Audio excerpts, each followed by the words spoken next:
Hello everyone. I know कि अभी NEET 2021 आने में कुछ टाइम ही बचा है, तो तुम लोग बहुत ज़्यादा टेंस्ड हो। बट हाँ, इस वीडियो में मैं तुम्हें बताऊंगी रिलेटेड टू बायो, मतलब बायो से रिलेटेड सब कुछ कि किस तरीके से पढ़ना है। बेसिकली पढ़ना तो तुम लोग को ही है, बट मैं गाइड कर सकती हूँ क्योंकि मुझे 2018 में नीट में 320 आया था बायो में, जो कि मेरे हिसाब से उस टाइम अच्छा स्कोर था। अब तो क्योंकि कट ऑफ बढ़ चुका है तो अब बायो में और ज़्यादा स्कोर करने की ज़रूरत है, जिससे कि तुम लोग अच्छे से अच्छे कॉलेज में जा सको। तो in this video I am going to guide you for that. My name is Sobia Fatima, MBBS second professional student from Nalanda medical college Patna. So let's begin. सबसे पहली बात जो मैं बोलने वाली हूँ, ये ऑब्वियसली ये बात बहुत इंपॉर्टेंट है, वो ये है कि NCERT से बायो पढ़ना है। NCERT बुक 11th की और 12th की तुम्हारे पास होनी चाहिए। तुम्हें NCERT को जब तुम पढ़ोगे तो एक एक लाइन ध्यान से पढ़ना है, क्योंकि एक एक लाइन इंपॉर्टेंट है उसकी। ऐसे नहीं पढ़ना है कि तुम बस लाइन रीडिंग कर लिए बट याद नहीं किए।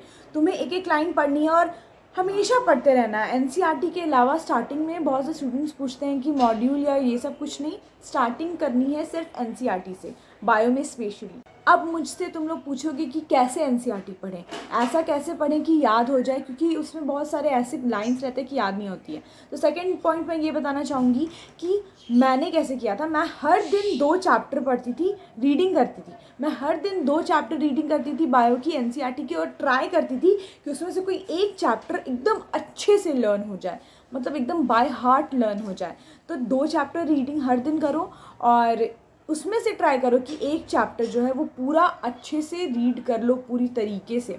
थर्ड पॉइंट ये कि एक बार अगर तुम 11th 12th का पूरा रीड कर लिए, लर्न कर लिए, एंड हो गया, वापस से उस साइकिल को रिपीट करो। क्योंकि तुम जब वापस साइकिल को रिपीट करोगे तो तुम ये ध्यान दोगे कि बहुत सारे चैप्टर्स है तुम वापस से भूल गए। मेरे साथ ऐसा बहुत बार हुआ। मैं इतनी बार NCERT पढ़ी थी बायो की, एक एक चैप्टर बहुत बार पढ़ी थी, बट जब मैं पढ़ती थी मुझे ऐसा फीलिंग आता था कि मैं पहले जो पढ़ी हुई थी सब भूल गई हूँ। इसलिए ये एकदम नहीं सोचना कि एक बार पढ़ लिए तो एकदम एग्जाम तक याद रहेगा।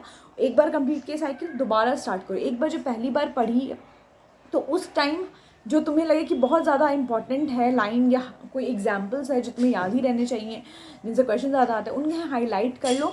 तो सेकंड टाइम जब रीडिंग डालोगे या लर्न करोगे तो हाईलाइटेड पॉइंट्स पर ज़्यादा फोकस करना। फोकस तो सब पे करना है, बट हाईलाइटेड पॉइंट्स पर ज़्यादा फोकस करना, इससे ईजी रहेगा।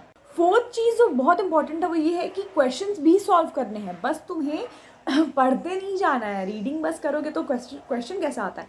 तो उसके लिए मैं सबको यही बोलती हूँ कि MTG की जो NCERT की फिंगर टिप्स वाली बुक है उसका मैं लिंक डिस्क्रिप्शन में डाल दूँगी। अगर नहीं खरीदा है तो प्लीज़ खरीद लो। मैंने उसी से सिर्फ पढ़ा था, उसी को सिर्फ सॉल्व किया था। तो वो बहुत मोटी बुक आती है, लेकिन उसको तुमको सॉल्व करना है। तुम जब सॉल्व करने लगोगे तुम MCQs, तो तुम ये ध्यान दोगे कि जब तुम सॉल्व कर रहे हो, हर एक चैप्टर एंड होने के बाद सॉल्व करना है उस चैप्टर का MCQ। तो ये ध्यान दो कि NCERT के अलावा भी अपार्ट फ्रॉम NCERT भी उसमें MCQs है जिसका आंसर तुम्हें नहीं आएगा।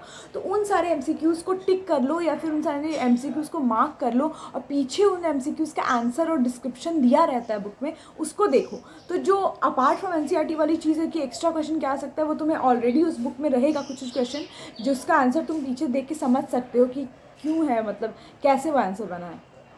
तो बेसिकली तुम्हें क्वेश्चन सॉल्व करने हैं MTG। अच्छा, बहुत सारे स्टूडेंट्स मुझसे पूछते हैं कि उन्हें टेस्ट सीरीज़ ज्वाइन करनी है, तो कौन सा टेस्ट सीरीज़ ज्वाइन करें। तो मैं बहुत सारे टेस्ट सीरीज़ हैं बट कुछ फ्री हैं, जिनमें से एक के बारे में मैं आज बताना चाहती हूँ। जैसे कि माई क्लासरूम फाउंडेशन एक ऐप है जो एक टेस्ट सीरीज़ ऑर्गेनाइज करवाते हैं जो पूरे साल चलती है, और वो एक फ्री टेस्ट सीरीज़ है। ये जो टेस्ट सीरीज़ रहती है ये एक तो फुली NCERT पे मतलब बेस्ड रहती है, NCERT बेस्ड रहेगी, और नेशनल लेवल पे तुम्हारा कंपटीशन होगा, क्योंकि बहुत सारे लोग नेशनल लेवल पे इस मतलब टेस्ट सीरीज़ को ज्वाइन करते हैं। तो तुम अगर टेस्ट सीरीज़ दोगे तो तुम्हारा ही फ़ायदा है। टेस्ट देना तो हमेशा इंपॉर्टेंट रहता है। बेसिकली मैं ये टेस्ट सीरीज़ ज्वाइन करने के लिए कह रही हूँ क्योंकि ये फ्री है, और मुझे बहुत सारे स्टूडेंट्स ने कहा है कि उन्हें फ्री टेस्ट सीरीज़ चाहिए। तो उनमें से एक टेस्ट सीरीज़ मैंने बताया माई क्लासरूम फाउंडेशन। मैंने लिंक डिस्क्रिप्शन में दे दी है, वहाँ से तुम ऐप इंस्टॉल करके तुम टेस्ट सीरीज़ ज्वाइन कर सकते हो।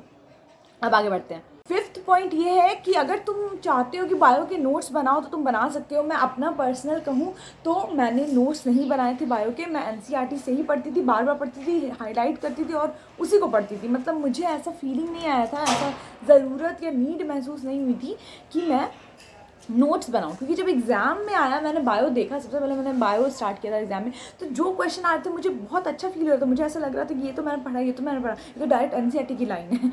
तो वही बात है, एनसीईआरटी से ही पढ़ो। अगर नोट्स बनाने का मैंने तो ऑब्वियसली बनाओ, मैं मना नहीं कर रही हूँ, वो भी हेल्पफुल है। अगर कुछ लाइन एनसीईआरटी के, कुछ लाइन कोई दूसरे बुक के बना सकते हो, बट वो मैं उतना मतलब मैं अपने केस में प्रेफर नहीं की थी। 6 चीज़ ये कि सारे चैप्टर सब कुछ अच्छे से जब कंप्लीट हो जाएं, जब एनसीईआरटी फिंगर टिप्स भी तुम्हें चैप्टर वाइज कंप्लीट हो जाए, तो उसके बाद फिर मॉक टेस्ट दो, जिसमें ओवरऑल सब पूरा सारा बायो का चैप्टर्स का क्वेश्चंस रहे, जिससे तुम्हें एनालाइज होगा कि कौन से चैप्टर से ज़्यादा क्वेश्चन आते हैं, या फिर प्रीवियस ईयर देखो, जिससे एनालाइज होगा कौन से चैप्टर से ज़्यादा क्वेश्चन आते हैं, कौन से कम आते हैं। इससे एक्चुअली उतना बेनिफिट, मतलब ऐसा नहीं करना कि वो चैप्टर पे ज़्यादा फोकस करना, ऐसा नहीं, बस एक दिमाग में रहना चाहिए कि टेस्ट देने टाइम कैसे तुम्हें मार्क्स आ रहा है, एनालाइज करने में हेल्प होती है, तो टेस्ट दे लेना। मैंने क्या किया था, अगर सब लोग पूछते कि एनसीईआरटी के अलावा क्वेश्चन आ जाए उसके लिए क्या करना, तो मैंने क्या किया था कि लास्ट का जो 1 मंथ था, पूरा अप्रैल एग्ज़ाम से 1 मंथ पहले, मैंने वो लास्ट 1 मंथ सिर्फ मैंने मतलब अपार्ट फ्रॉम एनसीईआरटी पढ़ा था। मैंने मार्च तक पूरा एनसीईआरटी कंप्लीट कर लिया था, रिवीजन ये सब। लास्ट 1 मंथ अप्रैल मैंने रखा था मॉड्यूल से पढ़ने के लिए। मैं आकाश गई थी, तो मेरे पास आकाश के मॉड्यूल्स, मतलब मॉड्यूल या नोट्स कह लो, नोट्स थे टीचर्स के, तो उसमें बहुत ज़्यादा आउट ऑफ सिलेबस था। तो लर्न नहीं करना, बस रीड कर लेना है रफली, कि अगर आ गया क्वेश्चन तो माइंड में रहेगा। तो उसके लिए 1 महीना मैंने निकाला था कि मैं मॉड्यूल से या कोई भी साइड बुक से लास्ट के 1 मंथ रीड कर लूँगी उन्हें, क्योंकि याद करना तो बहुत इम्पॉसिबल है, क्योंकि बहुत ज़्यादा रहता है उस समय, इसलिए बस रीड कर लेना फॉर ज़्यादा अच्छा मार्क्स के लिए। अगर फुल लाना है या कुछ अच्छा 350 ये सब लाना है, 340। 8th ये कि बायो याद रहने के लिए मेमोरी पावर होनी चाहिए, मेमोरी स्ट्रॉन्ग करो। मेमोरी स्ट्रॉन्ग करने के बहुत तरीके हैं, बादाम खाओ सबसे इम्पॉर्टेंट। तो एंड में मैं यही कहना चाहती हूँ कि अपनी मेमोरी पावर अच्छी रखो, जब कुछ लर्न करो तो तुम हमेशा दिमाग में मेमोराइज़ करते रहो। मॉर्फोलॉजी सब जो चैप्टर है उसके जितने भी चीज़ें तुम दीवार पे सिर्फ चिपका के रख लो, उसको देखते रहो। मेमोरी स्ट्रॉन्ग रहना बहुत ही इंपॉर्टेंट है बायो के लिए। बाकी बायो में अच्छे मार्क्स में आएंगे, मुझे तो 320 आए थे, बट तुम्हें और अच्छे आ सकते हैं, 340 350 फुल भी आ सकते हैं। कॉन्फिडेंस लूज़ नहीं करना है, and all the best, keep it up.